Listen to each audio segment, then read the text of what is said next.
오늘 하나님께서 우리에게 주시는 말씀의 제목은요, 온 땅이여 그 앞에서 떨지어다 라는 거예요. 말씀의 제목이 그렇죠. 온 땅이여 그 앞에서 떨지어다 라고 하는 겁니다. 이 말씀은 오늘 본문 시편 96편 우리 9절 말씀에 보면 그대로 있는 겁니다. 그래서 그 말씀 그대로 따와서 시편 96편 9절에 온 땅이여 그 앞에서 떨지어다 그랬죠. 아름답고 거룩한 것으로 여호와께 예배할지어다. 그 다음에 온 땅이여 그 앞에서 떨지어다라는 거죠. 그래서 말씀의 제목이 온 땅이여 그 앞에 떨지어다라고 하는 겁니다. 그러면 여기서 온 땅이 뭔가? 아니 땅에서 어떻게 땅이 떤다라는 게 이해가 안 가잖아요. 여기서 온 땅은 누구를 얘기하는, 무엇을 얘기하는 건가라고 하는 겁니다. 무엇으로 한정하고 있는지. 시편 96편 1절 2절에 보면 온 땅이 뭔지를 이야기하고 있는 거예요. 96편 1절 말씀에 보면 새 노래로 여호와께 노래하라. 그 다음에 여기 온 땅이 나오죠. 온 땅이요 여호와께 노래할지어다 해서 여기 온 땅이 나옵니다. 근데 본문에서는 새 노래로 노래하라. 온 땅이요 여호와께 노래하라. 온 땅이 아직 해석이 안 돼 있지요. 그런데 그 다음 절 96편 2절 말씀에 보니까 여호와께 노래하여 그의 이름을 송축하며 그의 구원을 날마다 전파할지어다 해서 구원이라는 말이 나오는 거예요. 따라서 시편 96편 9절 말씀에 온 땅이라고 하는 것은 구원받은 많은 사람 가운데 우리 주님이 선택해서 나로 하여금 예수님 알고 예수님 믿어서 구원받은 하나님의 백성, 그것을 온 땅이라고 표현한 거예요. 그러면 처음부터 구원받은 백성들아 그렇게 이해해야지 왜 하필이면 온 땅이라고 얘기했을까? 그거는 이 성경을 기록한 것이 구약 성경입니다. 이스라엘 백성에게 있어서 구원이라고 하는 것은요, 혈통적인 의미로서 아브라함의 후손들, 유대인들이어야만 구원받는다 이렇게 생각하고 있었던 거예요. 그러나 구원은 유대인의 개념을 뛰어넘습니다. 민족적인 개념도 뛰어넘어서 남녀노소 빈부 귀천을 떠나서 흑인이든 백인이든 황인이든 누구든지 구원에 있어서는 그것이 문이 열려 있다. 그래요. 그래서 시편 96편 9절 말씀에 온 땅은 남녀노소 빈부 귀천, 유대인이 아니라도 할지라도 하나님의 선택함을 받아서 구원받은 사람, 이것이 온 땅이라는 표현이에요. 여러분 예수님 믿습니까? 한번 생각해 보세요. 진짜 예수님 믿는지 늘 자기 자신 점검해 봐야 돼요. 믿음이 없이도 신앙생활을 얼마든지 할 수 있습니다. 믿음이 없이도 교회 다니는데 10년, 20년, 30년, 40년 평생 교회 다니면서도 믿음 없이 다니는 사람도 있단 말이에요. 그래서 제가 죽을 때 잘 죽으라고 그러잖아요. 그래서 온 땅이라고, 우리가 하나님 앞에 온 땅, 구원받은 하나님의 백성이거든요. 내가 예수를 믿는다고 한다면 저 온 땅 속에 내가 들어가 있는 거예요. 다시 한번, 여러분 예수님 믿습니까? 아멘. 마음으로 믿어 의에 이르고 입으로 시인해야 구원 얻습니다. 다시 한번, 여러분 예수님 믿습니까? 그래요. 그러면 우리가 온 땅에 들어가는 거예요. 우리는 어떻게 해야 돼요? 그 앞에서 떨으라는 겁니다. 떤다. 지금 나 떨고 있니? 옛날에 그 모래시계에서 누구더라? 그 오토바이 타고 다니는 친구 있었어요. 네? 쉐쉐가 있는, 하여튼 그랬습니다.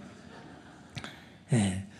그 친구 있었는데 그 친구가 이제 사형을 받게 됐을 때 사형장 앞에서 이제 목줄이 딱 내려오니까 사람 어떨까요? 그 마음이 어떨까? 그때 나 지금 떨고 있니? 딱 물어보는 거.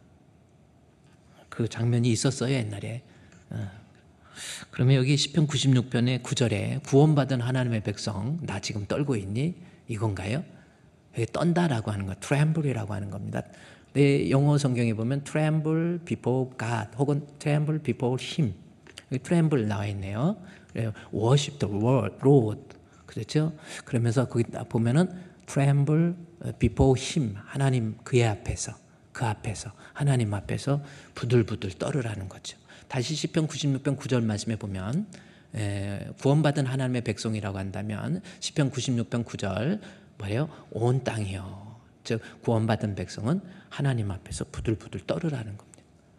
뭐 여기 성경에 왜 이렇게 부들부들 떨으라고 이렇게 여기에 기록됐을까라는 거예요.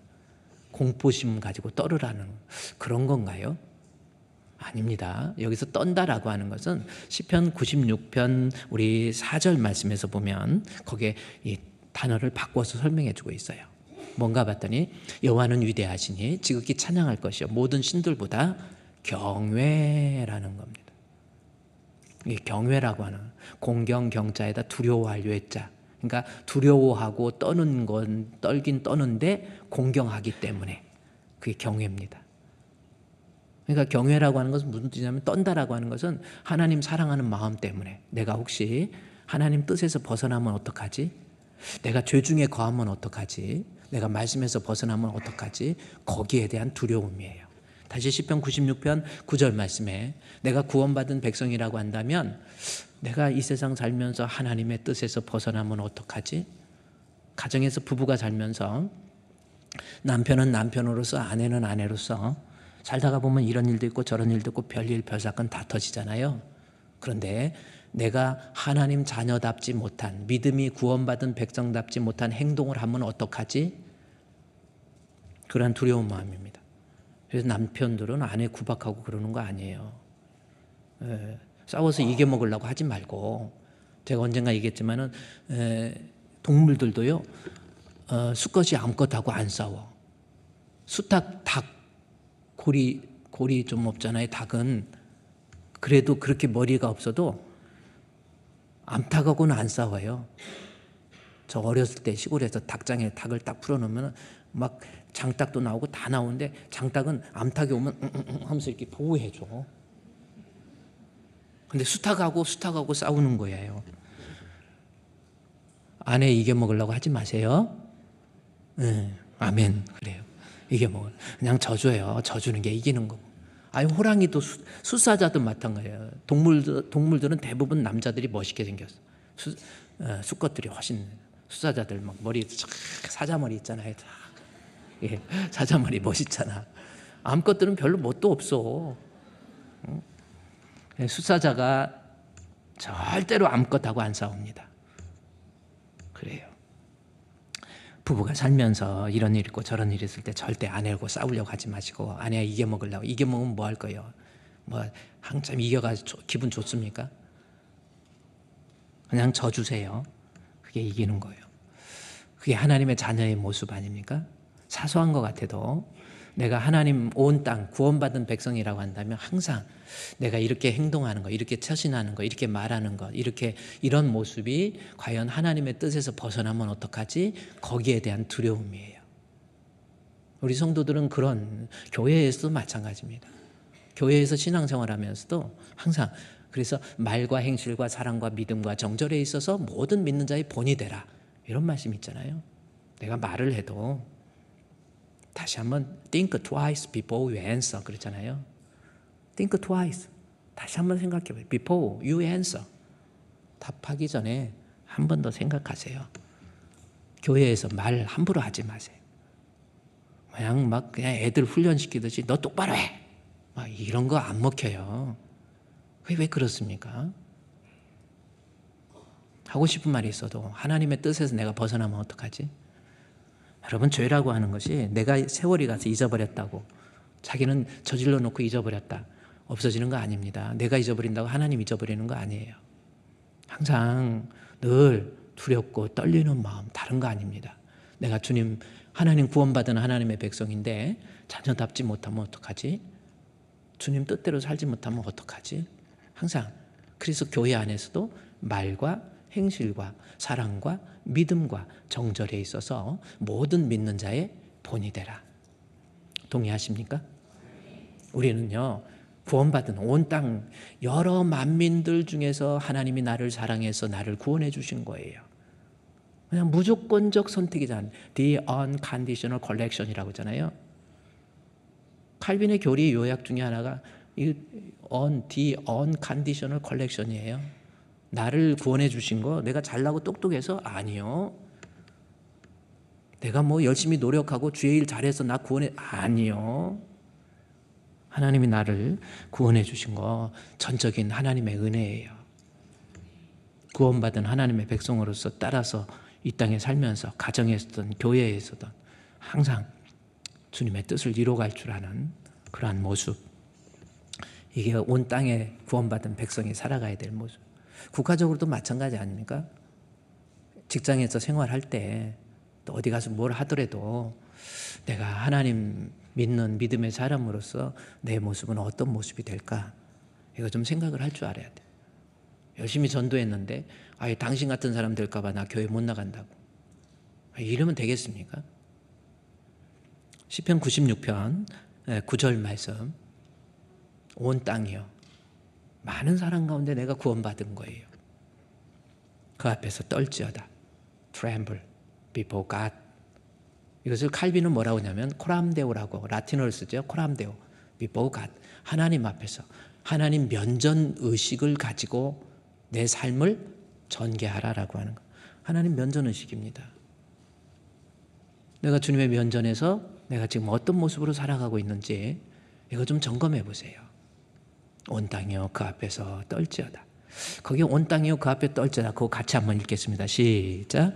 온 땅이여 그 앞에서 떨지어다. 아멘. 내가 온 땅에서 그 앞에서 떨지어다 그러면 내가 떨고 있니? 한번 그렇게 답할까요?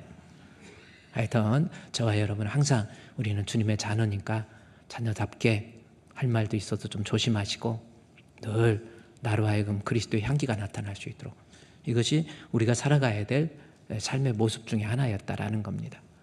그러면 하나님 경외하는 마음, 하나님 두려운 마음, 하나님 사랑하는 마음 때문에 어떻게든지 믿음대로 살고자 하고 하나님을 경외하는 마음이 있다고 한다면 그 사람의 삶의 모습이 어떤 모습으로 나타나는 건지 이것도 좀 생각해야 돼요. 95편, 96편의 시편은 원래 하나의 내용이었는데 우리 기원 후 약 4세기 중반이지요. 성경을 이렇게 쓰면서 편리하게 나누는 거예요. 원래 성경은요 절이 없어요. 성경에 어떻게 절이 있겠습니까? 산에 가야 절이 있지. 성경에 원래 절이 없는 거예요. 그냥 쭉 쓴 겁니다. 근데 이해를 돕기 위해서 1절, 2절, 3절 이렇게 만들어 놓은 거거든요. 그런데 95편, 96편 말씀해 보면은 하나님을 경외하는 두려운 마음을 가지고 있는 사람이라고 한다면 하나님 앞에 어떤 모습으로 나타나는가라고 하는 것을 몇 가지 기록해 놓고 있어요.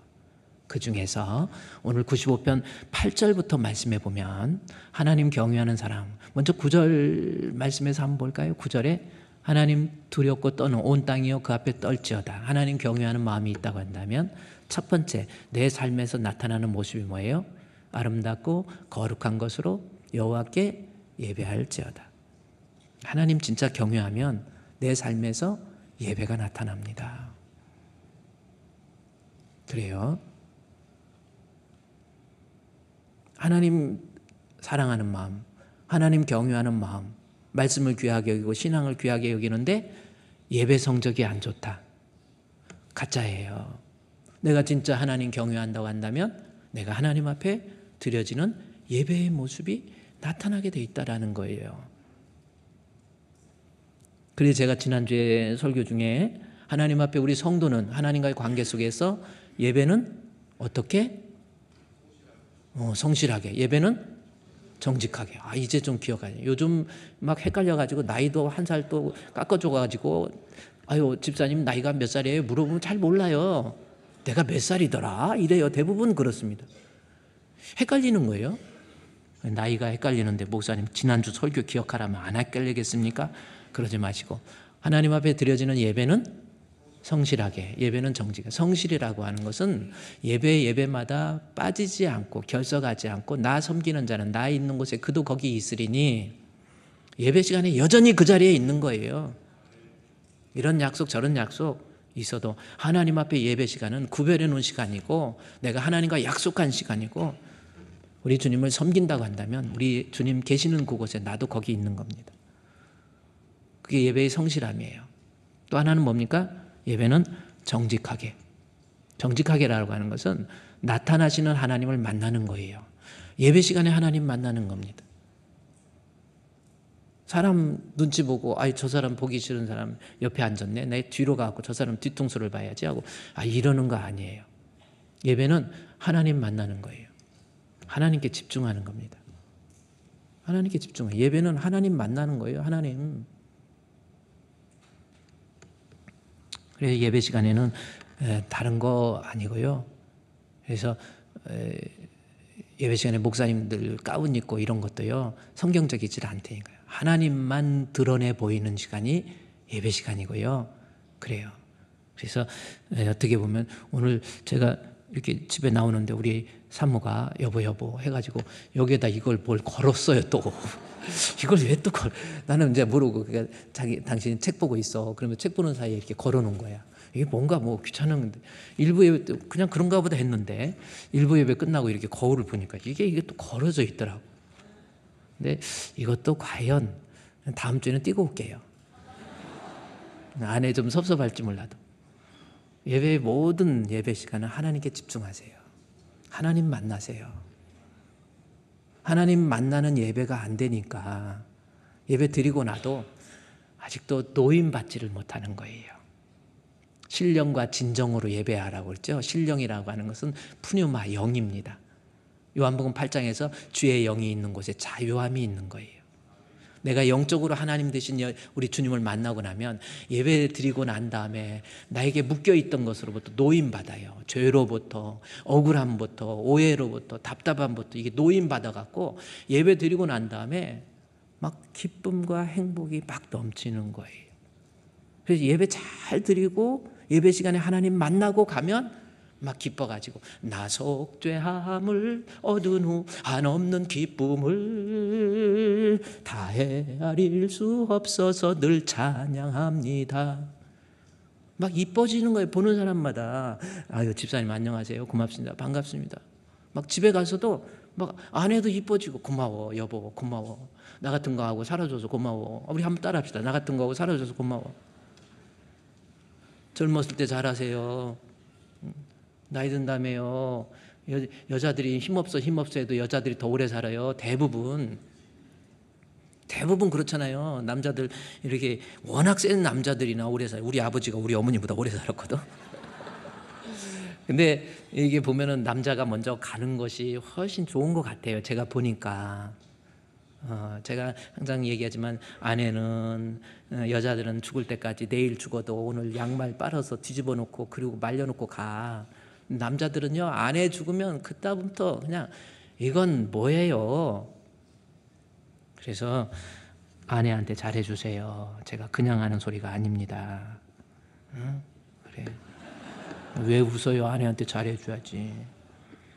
저도 그걸 알고 우리 아내한테 항상 그래 청소도 설거지는 제가 반찬을 어디다 이렇게 분리해 놔야 되는데 그걸 못해서 그건 못해 솔직히. 청소나 이런 건 기가 막히게 해놓습니다. 청소한 다음에 걸레도 싹 빨아놓는 데까지가 끝이에요. 걸레 안 빨아놓으면 청소 무효야. 걸레 몇 번 빨으면 손이 되게 거칠거칠해요. 지난주에도 목사님 아프고 목사님 손이 되게 거칠어요 그러더라고요. 걸레 빨아서 그래. 집에서 빨아봐. 이상하게 걸레 빨으면 손이 거칠거칠해져요. 여러분 정말 예수를 믿으면 그래요. 예배를 통해서 주님을 만나고 나잖아요. 섭섭했던 오해했던 아내에 대해서 여보 고마워 사랑해 미안해. 그러니까 젊었을 때부터 아내한테 잘해줘서 여자들이 힘없어 해도요 신방 같은 데 갈 때 보면은 남자들은 진짜 계단 올라가면 아이고 힘들어. 여자들은 어머 힘없어요 권사님 막 그러면 2개씩 올라가 계단 막 3개씩 올라가고. 예배 시간에 하나님 만나세요. 그러면 여러분에게 분명히 복이 있고요. 하나님의 은혜가 있습니다. 우리 지난주에 공부했던 말씀처럼 창세기 35장 우리 9절부터 말씀해 보면요. 야곱이 하나님 앞에 예배를 드리고 난 다음에 하나님이 복을 주셨다라는 아주 간단한 내용이지만 너무 중요한 거 아닙니까? 야곱이 바단 아람의 외삼촌 라반의 집에서 돌아왔다. 베델로 돌아온 거예요. 베델에서 뭐하러? 예배 드리기 위해서 돌아온 겁니다. 30년 동안 예배 없었어요. 돈도 벌고 아내도 많고 자식도 많았지만 그게 행복이었습니까? 늘 불안하죠. 답답하죠. 나중에는 결국은 가정에 문제가 생겨요. 자기가 아끼고 사랑하는 딸에게 큰 문제가 생기죠. 그렇죠? 그 문제 때문에 하나님 베델로 올라가서 하나님 앞에 예배를 드렸더니 하나님이 그 예배를 받으시고 그에게 복을 주신 거예요. 예배는 복이에요. 내가 왜 인생이 이렇게 힘들고 답답하고 자꾸 일이 꼬이고 억울하고 왜 그렇습니까? 예배 잘못 드리고 예배 통해서 주님 못 만났기 때문에 그러는 거예요. 하나님께서 야곱에게 나타나서 밧단 아람에서 예배 드리고 돌아오니까 하나님께서 나타나 그에게 복을 주셨다라는 거예요. 근데 그 복의 내용이 뭔가 좀 기왕 봤으니까 10절 말씀해 보면 창세기 35장 10절에 복이 뭐냐면 너 이름 바꿔. 이거 이름 바꾸라. 야곱을 이스라엘로 바꿔줘요. 단순한 의미가 아닙니다. 너 속이는 인생 네 맘대로 살았잖아요. 내가 세상에서 돈 벌기 위해서 외삼촌도 속이고 형님도 속이고 아버지도 속이고 네 맘대로 살았지만 너 인생 그렇게 살지 마. 이름 바꿔. 이스라엘로 바꿔. 이스라엘은 무슨 뜻이라고 그랬어요? 하나님이 승리한 겁니다. 이스라엘, 하나님이 이긴 거예요. 하나님이 주인 되는 거예요. 하나님이 개입하겠다라는 뜻이에요. 그래서 하나님께서 예배를 받으시고 야곱에게 복을 줬는데 그 복의 내용이 이제부터 네 삶에 내가 간섭할 거야. 이 삶에 간섭하니까 그때부터 뭐가 있습니까? 야곱 때문에, 야곱이 그 가정에서 딸 때문에 걱정하고 고민하고 두려워하고 염려하던 이 염려와 근심으로부터 하나님께서 사면을 두렵게 해서 다시금 일어나게 만들어요. 예배를 통해서 여러분 문제가 있을 때 분명히 예배를 통해서 하나님이 해결해 주세요. 예배를 통해서 주님 만나서 우리 주님 이런 문제 있습니다. 저런 문제 있습니다. 이거 어떻게 해야 될까요? 예배를 통해서 주님 만나고 그로 인해서 산사면을 두렵게 해서 야곱의 문제로부터 해결함 받아서 가정의 걱정, 염려, 자녀의 문제 어떤 이런저런 문제가 하나님이 개입하시니까요 해결이 돼요. 나중에요 야곱의 형 에서가 야곱을 죽이려고 했잖아요. 하나님이 이름 바꿔 해갖고 바꾼 다음에 그 다음에 하나님이 에서의 마음에 개입하니까 아유 동생 죽이려고 했던 에서가 갑자기 칼 버리고 에서를 부둥켜 안고 이런 역사가 어떻게 일어납니까? 예배를 통해서 주님 만나세요. 누구 탓이 아니에요. 내 마음의 억울함과 섭섭함 이런 문제 있어도요 하나님 앞에 주님 앞에 다 내려놓으세요. 그리고 주님 만나보세요. 그러면 하나님께서 내 삶에 개입해서 문제가 해결되는 거 아닙니까? 하나님께서 예배 중에 복을 주신다라고 하는 거. 예배 제가 이렇게 예배 드려요. 예배 하나님 못 만나고 그냥 가는 사람들 있잖아요. 예배는 드리는데 앉았다 가는 사람이 있어요. 해결이 안 되는 거예요. 이렇게 보면요. 딱 예배 드릴 때 눈동자를 보면 압니다. 저 정말 원고 안 보잖아요. 왜 안 봐요? 원고 보고 설교하면 준비할 것도 없어 읽고 여러분 우리 할렐루야. 여러분 자 믿음 안에서 잘 이러면 돼. 근데 성도의 시선은 어떡할 거예요? 그렇잖아요. 예배 시간에 성도의 눈빛을 보면요. 저분이 지금 예배를 드리고 있다. 하나님 만난다. 금방 느낌이 오잖아요. 사람은요. 느낌이 중요해. 지금 오래됐지만은 한때 유행했던 노래가 빠빠빠빠빠빠빠빠 한 번을 만나도 느낌이 중요해. 난 그렇게 생각해. 막 느낌이 중요해. 느낌. 예배 드릴 때 주님 만나세요. 말씀도 안 드려요. 말씀 안 드려요. 딱 보면 압니다. 벌써 눈동자. 딱 예배 주의 일을 한다고 그러면서 주님은 내팽개기 쳐버리고 일만 예배 끝나고 뭐하고 끝나고 이거 아니에요. 주님 만나라니까요. 예배 시간에 못 만나면 언제 만나요? 주를 만날 만한 때에 찾으라. 예배라고 그랬죠. 예배 주님 만나야지. 말씀 안 들어요. 은혜가 안 된다? 제가 볼 때요. 은혜 안 된다. 말씀의 문제입니까? 말씀 전하는 목사님의 문제입니까? No, 아닙니다. 마태복음 13장 1절부터 23절까지 말씀해 보면은 씨 뿌리는 비유 나오죠. 내 마음의 문제예요. 마음이 옥토가 되지 않으니까 돌짝밭, 마음에 돌이 그냥 들어있는 거예요. 뭔가 교만한 마음. 우리 한번 설교해봐. 내가 들어볼게. 해봐. 아니라니까요. 교만한 마음을 내버리고 예수께로 나옵니다. 그때 비로소 복되신 말씀 따르려고 주께로 옵니다. 말씀 통해서 주님 만나야 되는데 내 마음에 교만한 돌이 막 박혀 있어요. 그러니 말씀이 들립니까? 안 들리죠. 그리고 은혜 받는 사람은 뭐야? 예수님이 설교해도 은혜 못 받는 사람이 있어요. 사도 바울이 설교하는데도 은혜 못 받고 돌 던지고, 스데반이 설교하니까 돌 던지는 사람도 있잖아요. 말씀의 문제입니까? 내 마음이 성경에 나온 대로 지금 뭔가가 가시밭, 돌밭, 가시밭, 가시는 뭐예요? 뭔가 꾹 찔러. 뭔가가 막 섭섭한 마음, 원망하는 마음, 미워하는 마음, 억울한 마음, 이런 거 가득 채워가지고 와서 예배 드려보세요. 예배 은혜 안 돼요. 주님 못 만난 거예요. 그러니 거기에 무슨 하나님의 복을 주시겠습니까? 주님 만나라고 그랬잖아요. 창세기 35장 9절에서 강조하는 게 그거잖아요. 야곱이 베델로 왔지요. 바단 아람에서 베델로 돌아왔어요. 돌아온다는 게 베델로 온 겁니다. 하나님이 다시 야곱에게 복을 주셨는데 그 중간에 나타났다라는 말이 있죠. 나타난다, 보여주는 거예요. 만난다, 나타난다, 보여주다. 하나님 만나고 가야 예배가 예배라니까요. 그래야 그 예배가 하나님 앞에 정직한 예배지요. 우리 주분교회 성도들, 예배는 복이라니까요. 예배는 생명이에요. 예배를 통해서 주님 만나고 그래야 하나님의 은혜를 주시고, 가시밭 같은 마음 가지지 마세요. 뭔가 억울한 마음, 뭔가 섭섭한 마음, 정신 좀 차리세요. 인생은 금방입니다.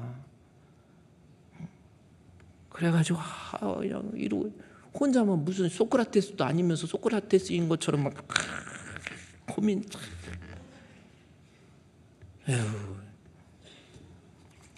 해결책 방법이 그겁니다. 여러분, 여러 가지 복잡하고 힘든 거요. 시험, 험한 시험 불 속에서 나를 건져 주시고. 방법이 뭐예요? 예배 통해서 주님 만나면 우리 주님이 개입하신다니까요. 문제로부터 해결해 주세요. 그리고 하나님이 복을 주셔요. 살아가면서 그 복, 창세기 35장 9절부터 보니까 그 복의 내용이 나와. 이름 바꿨지요? 그 다음 10절 말씀에 이름 바꾸지요? 복의 내용이 11절에서 뭐라고 그랬습니까? 하나님이 개입해서 하나님께서 내 허리에서, 왕들이 내 허리에서 나와요. 이게 뭐예요? 예수 그리스도를 통한 영적인 복이에요.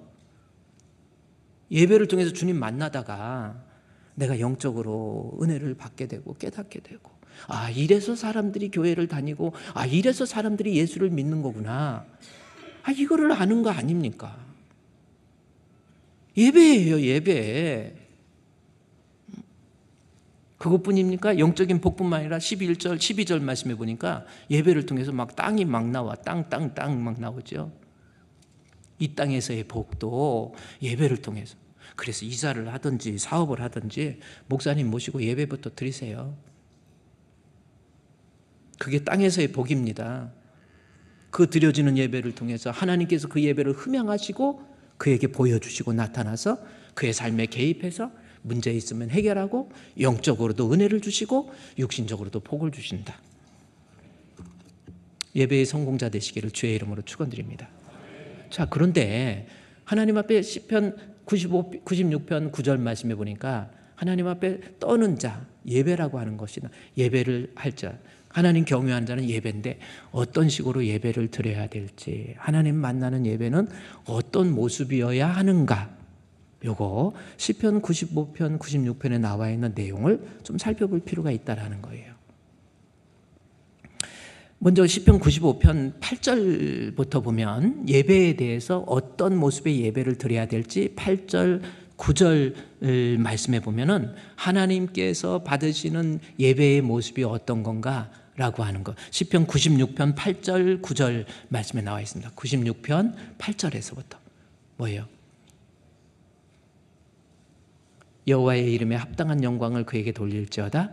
예물을 들고 그 궁전에 들어갈지어다. 그 다음에 9절에 아름답고 거룩한 것으로 여호와께 예배할지어다. 자, 하나님 경외하는 사람은 예배인데 예배는 어떤 모습으로 드리는가 봤더니 세 가지가 나와 있어요. 다시 95편 8절 말씀해 볼까요? 뭐라고 그랬습니까? 어떤 예배? 하나님 앞에 드려지는 예배는 96편 8절. 건조가 있어서 아마 96편 8절. 자, 여호와의 이름에 합당한 영광을 그에게 돌리는 거 하나입니다. 여러분 예배 드릴 때 여호와의 이름에 합당한 예배, 그래야 주님 만나는 거예요. 그 다음에 예물을 들고 예배, 또 하나는 뭐예요? 9절에 아름답고 거룩한 것으로 여호와께 예배, 세 가지예요. 그러면 이 말씀 한번 좀 살펴요. 이제 이거 너무 중요하잖아요. 예배를 통해서 주님 만나야 우리 문제가 영육 간의 해결의 역사가 있고 은혜의 역사가 있기 때문에 예배는 회복되어야 되는데, 예배는 첫 번째 어떻게 드리는가? 8절 말씀에 여호와의 이름에 합당한 영광을 그에게 돌리는 예배가 되어야 된다. 자, 한번 따라합시다. 여호와의 이름에 합당한 영광을 그에게 돌리자. 시작. 아멘. 자, 예배 드릴 때 이거 하나님의 이름에 합당한 영광을 그에게 돌리는 것이 예배해야 되어야 된다라는 겁니다. 그러면 여기에서 여호와의 이름에 합당한 영광을 그에게 돌린다 그랬는데, 여호와의 이름에 합당하다는, 그럼 이름이 뭐냐는 거죠. 하나님의 이름이 뭔가라고 하는 거예요. 히브리인들에게 있어 이름이라고 하는 것은 어떤 존재의 본질과 속성을 정확히 이해한다라는 의미입니다. 그러니까 이 8절 말씀에 여호와의 이름에 합당하다 그러면 여호와 하나님의 존재의 본질과 속성을 정확히 이해하고 그분을 영화롭게 하라는 뜻이 돼버리는 거예요. 여호와의 이름에 합당한 영광이기 때문에. 그러니까 예를 들어서 아담이 짐승의 이름들을 지어줘요. 너는 사자, 너는 호랑이. 그러면서 그 뜻은 무슨 뜻이에요? 이 존재의 본질의 속성을 정확히 이해했다라는 뜻이에요. 그러면 여호와의 이름, 하나님의 본질과 속성이 뭔지 그걸 알아야 거기에 합당한 예배를, 영광을 돌리라고 하기 때문에, 그러면 내가 믿는 여호와 하나님은 어떤 분인지, 본질이 뭐고 속성은 뭔지 이걸 알아야 되잖아요. 자, 그러면 여러분 한번, 내가 믿는 하나님은 어떤 하나님입니까? 한번 생각해 보세요. 내가 믿는 하나님이 어떤 하나님이지 하고 생각해 보세요. 이 말씀에 대해서 시편 95편, 96편은 원래 하나의 시라고 그랬죠. 95편 3절 말씀부터 여러분 보세요. 자, 내가 믿는 하나님은 어떤 하나님인지 이거를 알고 영화롭게 하라는 거거든요. 그러면 속성이 뭔가? 95편 3절에 여호와는 크신 하나님이시요 모든 신들보다 크신 왕이시기 때문이로다 해서 여호와는 크신 하나님 이렇게 나와요. 그럼 하나님이 크다 작다 대소를 얘기하고, 모든 신들 하니까 다른 신이 있는 것으로 착각하는데 아닙니다. 이것은 인간이 이해하기 쉬운 언어적 표현이지, 하나님은 오직 하나님 한 분밖에 안 계세요. 크다 작다라는 의미가 아니에요. 다른 것도 신이 이런 뜻이 아닙니다. 오직 하나님은 여호와 하나님 한 분밖에 안 계시는 거예요. 한번 생각해 보세요. 무하멧 신입니까? 석가모니 신입니까? 아니라니까요. 다 부정 모열에 의해서 이 땅의 추생. 그래서 요한복음 상장에서는 땅은 땅이요 하늘에서 내려온 자 인자 외에는 아버지께로 올 자가, 땅이에요. 다 세상에 그 어떤 것도 신이 없어요. 우리 하나님만이 신이라는 겁니다. 그러면 저기 다른 귀신들은 또 뭔가? 귀신은요 하나님의 창조 중에서 타락한 천사들을 귀신으로 얘기하는 거예요. 그러니까 다른 하나님 이외에는 하나님이 안 계세요. 이거는 뭐 억지로 강요되는 게 아니라 이 세상의 우주와 만물은 오직 하나님 한 분밖에 안 계세요. 그런데 그 하나님은 어떤 하나님인가 봤더니 5절 말씀에 바다도 그의 것이라 그가 만드시고 육지도 그의 손이 지으셨다라는 거죠. 그러니까 내가 믿는 하나님 본질이 어떤 분이에요? 하나님은 우주와 만물을 지으시고 만드시고 지으시고 뭐 같은 거예요. 네, 만드시고 만들었다는 건 make라고 하는 거고, 지었다라고 하는 건 create라고 하는 겁니다.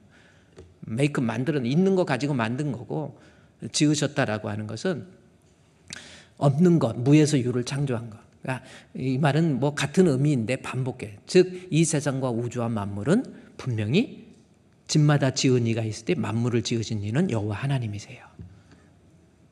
조금 더 축소해서 나의 존재의 의미도 생각해봐요.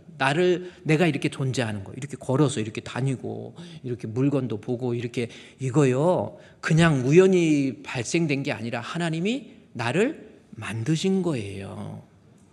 거기에 대한 신앙 고백이 예배라니까요. 나를 지으시고 만드시고. 한번 생각해보세요. 이 손가락 하나만 봐도 뭐 눈동자 하나만 봐도 기가 막힙니다. 이거 다 하나님이 만드신 거예요. 이게 다 하나님 기가 막 뭐예요? 아주 그냥 눈도 2개의 눈이 있어갖고 거리도 맞출 수 있도록 눈썹도 기가 막히게 눈썹 보세요.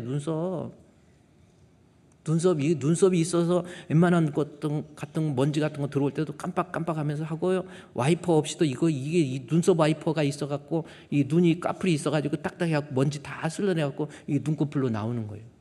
그냥 모르면 그런가 보다 하고 하여튼 하나님이 만들어. 나를 지으신 이가 하나님, 나를 만드신 이도 하나님. 찬송하는 것처럼 이 세상에서 내가 이렇게 존재하고 이렇게 있는 거, 나 존재의 근원은 하나님. 그것을 고백하는 것이 예배라니까요. 조금 더 나가서 보면 하나님 나를 지으시고 만드셨다. 그걸로 끝나는 건지 아십니까? 7절 말씀에 나를 기르시고 돌보아 주세요. 엄마가 나를 낳고 그냥 애기 내팽개치 치는 게 아니에요. 길어주시고 돌보아 주시고, 애기 낳았을 때 애기 기저귀도 갈아주지요, 우유도 먹이지요, 애기 다 기르시고 돌보시고, 그래서 아기가 이렇게 점점 커서 오늘날 애기, 아들, 딸 이렇게 되는 거 아닙니까? 내가 오늘 나를 지으시고 만드신 하나님께서 내 삶에 개입해서 나를 이만큼 나를 살게 해주신 하나님. 그렇죠?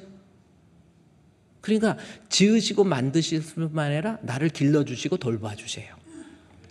아멘. 기르시고 돌봐주시는 하나님, 얼마나 감사합니까? 나를 길러주시고 나를 돌봐주시는데 좀 얼마나 감사해요. 그래서 우리 찬송가, 주는 나를 기르시는 목자요, 나는 주님의 귀한 어린 양. 그러죠? 나를 오늘 이만큼 길러줘. 내가 이만큼 사는 거. 그래 좀 가졌다고 아니에요. 하나님이 나를 길러주시고 돌봐주신 거예요. 조금 돈 좀 있다고 은근히 교만 부리지만, 조금 배웠다고 나 공부했어. 폼재지 마세요. 별것 아니에요. 하나님의 은혜예요. 내가 평생 동안 지금 이만큼 살아왔던 이것이 우리 하나님 아버지의 은혜예요. 내 평생 살아온 길 뒤돌아보니 짧은 내 인생길 오직 주의 은혜라. 나를 기르시고 돌보아 주셔서 내가 이만큼 사는 거예요. 나를 지으시고 나를 기르시고 돌보시고. 그걸로 끝납니까? 시편 96편에 보면은 96편 10절 말씀에 보면 뭐가 나와요? 하나님의 심판이 나와요. 모든 나라 가운데 이르기를 여호와께서 다스리시니, 다스린다는 것은 섭리하시고 운영하시는 거거든요. 세상 나를 창조하시고 기르시고 돌보시고 세상과 우주와 만물을 다스리고, 그랬죠. 매니지먼트 다스리고 통치하시는 거예요. 그걸로 끝납니까? 세계가 국가수가 흔들리지 않는데 그가 만민을 공평하게 하나님의 심판이 나와요. 그러니까 존재하게 하시고 기르시고 돌보시고 하나님의 심판. 여러분, 사람이 한 번 죽는 것은 정하신 것이요, 그 후에 심판이 있어요. 항상 그 심판 때에 시편 96편 10절에서 심판을 얘기하는데 이미 96편 2절 말씀에 보면은 구원이라는 말이 나와요. 그러니까 우리 하나님은 어떤 분이냐면 나를 지으시고 만드시고 기르시고 돌보시고 심판 때 구원해 주시는 하나님. 그게 하나님의 이름이라는 말 속에 들어가 있는 겁니다. 여러분, 이렇게 살다가 벌써 1월 달 어느 정도 가는데 벌써 이제 3월 달 돼버렸어요. 나이도 이렇게 좀 한 70, 60 넘으면서부터 근육 급속도로 빠집니다. 원래는요 19살이 성인이라고 하잖아요. 19살 때부터 늙어가는 거예요. 이 20살짜리도 늙은요, 어떻게 보면 다 늙어. 세포 분열 계속하고 늙고 하는 거예요. 그러다가 사람은 죽게 돼요. 언제 죽을지 몰라요. 항상 죽음을 준비하세요. 그거 아닙니까? 제가 지난 우리 유초동부 수련회에 있어서 우리 평창 수양관에 가서 좀 쉬기도 하고 좀 책도 좀 보고 이러고 싶어서 수양관에 가서 있었더니 목요일쯤에 전화가 왔어요. 어떤 분이 누군가 했더니 포천에 계시는 분이래요. 포천에 계시는 분인데 목사님 그러면서 전화가 왔더라고요. 근데 그분은 어떤 분이냐면 포천에서 큰 사업장도 있고 돈도 제가 볼 때는 모르겠어요. 내가 물어보진 너 당신 돈이 얼마 있습니까? 안 물어봤어. 모르는데 뭐 이렇게 따지면 뭐 100억 되겠나요? 한 100억 정도 되겠어요. 아주 부자이기도 하는데. 어떻게 해서 이제 그 천안 목자교회 거기에서 차 타고 25분 걸린대요. 그래서 포천에서 선한 목자교회를 다니는데 어떻게 해서 이제 저를 이렇게 알게 돼가지고 유튜브로 계속 설교를 들은 거예요. 듣더니 그분이 저한테 계속 메시지가 오면서 그러더니 그러는 거예요. 선한 목자교회까지는 20분, 25분 걸리는데 주풍교회를 쳐봤대요. 거기서 1시간 45분 걸리더래요. 그러면서 저한테 그래요. 그러면서 이런 얘기 저런 얘기 하면서 목사님 꼭 좀 뵙고 싶대요. 그래서 제가 수양관에 있는데요 그랬더니 그러면 가시다가 여기 들렸다가 그러 가시라고. 그래서 제가 같이 가는 우리 황 장로님한테 나 좀 태워서 포천까지 갔다가 그리 갑시다 그래갖고 갔어요.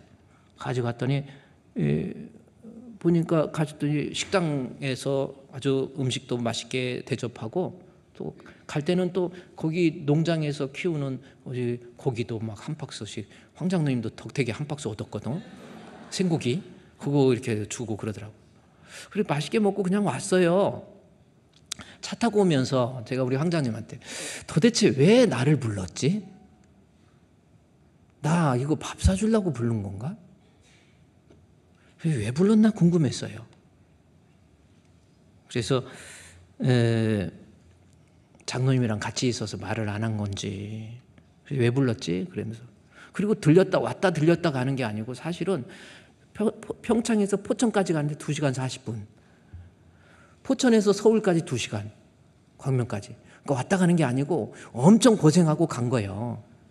근데 왜 나를 불렀을까? 잘 몰랐어요. 그리고 이제 있고 난 다음에 지난주 목요일쯤에 갑자기 부고장이 카톡으로 왔더라고. 아버지 돌아가셨다고. 그러면서 목사님 인생이 뭔지 아버지 모시고 있으면서 내가 너무 힘들어서 우리 목사님 만나서 조금 이야기 좀 하려고 그랬는데 그냥 아버지 가셨네요. 너무 모시기가 힘들고 사실은 그렇잖아요. 어느 정도 나이 된다면은 그냥 가시는 것이 본인한테도 더 당신한테 좋은 거 아닌가라는 생각도 드는. 그러면서 인생이 왔다 가는 것이 인생이라. 여러분도 금방 죽어야 돼요. 방법 없습니다. 자식한테 너무 의지하지도 마세요. 자식 여러분 얼마나 간호하겠습니까? 잘 못해요. 특히 이제 나이가 들면 대소변이 제일 문제인 것 같아요. 제가 보니까. 지금 변이 좀 더럽다 이렇게 생각돼요. 밥 먹기 전에 얘기해서 미안한데 나이가 들어보세요. 여러분 똥은 여러분 거는 깨끗한 거예요. 막 손가락 사이에 껴가지고 이래야 되고 그 정도는 아니더라도 뭐 이러한 일도 비일비재하고요. 그것이 인생입니다. 근데 그 죽으면 그렇게 해서 죽으면 끝이 아니고 사람이 한번 죽는 것은 정하신 것이고 그 후에 심판이 있어요. 그 심판 때 우리를 구원해 주시는 그분이 하나님이에요. 나를 구원해 주시는 우리 하나님. 그래서 시편 96편 우리 8절 말씀에 8절 9절 말씀에서 보면요. 하나님 앞에 예배를 드리는데 여호와의 이름에 합당한 영광 이름이라는 속성이에요. 하나님이 어떤 분인가를 정확히 인식하고 하나님 나를 지으시고 만드시고 나를 오늘날 이 순간까지 나를 기르시고 돌보아 주시는 하나님 장차 죽을 때까지 주께서 나와 함께 해 주셔서 죽을 때 예수 그리스도를 믿게 하고 그 믿음 굳건히 붙잡아서 나로 하여금 천국 가게 해 주신 하나님 그 하나님을 영화롭게 그 하나님을 높이고 그 하나님을 찬양하는 거예요. 그 거룩하신 이름을 늘 높이세 이게 예배예요. 그래 예배 드릴 때 나를 존재하게 하시고 나를 기르시고 돌보시고 나로 하여금 예수님 알고 예수님 믿어서 구원받게 해주신 하나님 주의 성우를. 그래 우리 이 찬송이 시편 14편인데요. 그 14편 내용이 시편 찬송가 14장인데 14장의 내용을 보면요. 여러분 보세요. 주 우리 하나님 어떤 하나님 하늘에 계시니 온 천하 만민 주 앞에 찬송하네. 이 천지 만물도 주 앞에 엎드려 그 거룩하신 이름을 늘 높이세. 이게 예배예요. 그러니까 예배 드릴 때 아무 생각 없이 그런 거 아니에요. 주의 은혜에 감격해서 나를 이 세상에 존재하게 하시고 나를 이 순간 이 순간까지 나를 기르시고 돌보시고 주님 만날 그 순간까지 주께서 내 곁에 서서 나를 강건하게 해주시고 나로 하여금 믿음 잃어버리지 않도록 지켜주시고 나로 하여금 구원받게 해주신 우리 주님, 주님 감사합니다. 주의 이름을 영화롭게 하는 것, 이것이 예배라고 하는 거예요. 이 예배가 회복되어야 여러분 하나님이 여러분의 삶에 개입해서 문제도 해결 안 받고 하나님이 여러분의 삶에 개입해서 하나님이 복을 주시는 거예요. 우리 사랑하는 주봉교회 성도 여러분, 예배 회복합시다. 존 메가든 목사님 21세기에 아주 유명한 설교자이고 또 책을 많이 냈죠. 정말 훌륭하신 분이에요. 미국의 캘리포니아 그 그레이스 커뮤니티 교회의 담임 목사님이십니다. 이분이 쓴 책이 예배라는 책이에요. 예배 뭔가? 물론 저 책의 내용을 보면 예배에 대해서 어떻게, 여러분 한번 저 책 구입해서 읽어보세요. 예배가 뭡니까? 예배, 먼저 예배를 드려야 될 이유에 대해서 나를 창조하신 분이 우리 하나님, 그렇죠? 나를 구원해 주신 분도 우리 하나님. 그런데 그분 창조하고 구원하신 목적이 뭐예요? 예배 드리라고. 그래서 저 말씀에 보면 우리 성도는 예배와 뗄 수가 없어요. 예배 없이 회복 없고 예배 없이 생명 없다니까요. 문제가 생겼을 때 답답하다, 억울하다, 힘들다, 이게 아니라니까요. 예배를 통해서 우리 주님을 만나게 되면 거기에서 삶의 은혜가 있고 축복이 있는 거예요. 우리 사랑하는 성도 여러분, 오늘 한 가지 배웠어요. 예배만이 여러분 살 길입니다. 예배 시간에 여호와의 이름, 나를 지으시고 만드시고 기르시고 돌보시고 심판 때 구원해 주실 우리 주님을 가장 높여드리는 예배를 드리시기를, 그래서 은혜의 축복이 여러분에게 임하시기를 우리 주님의 이름으로 축원드립니다.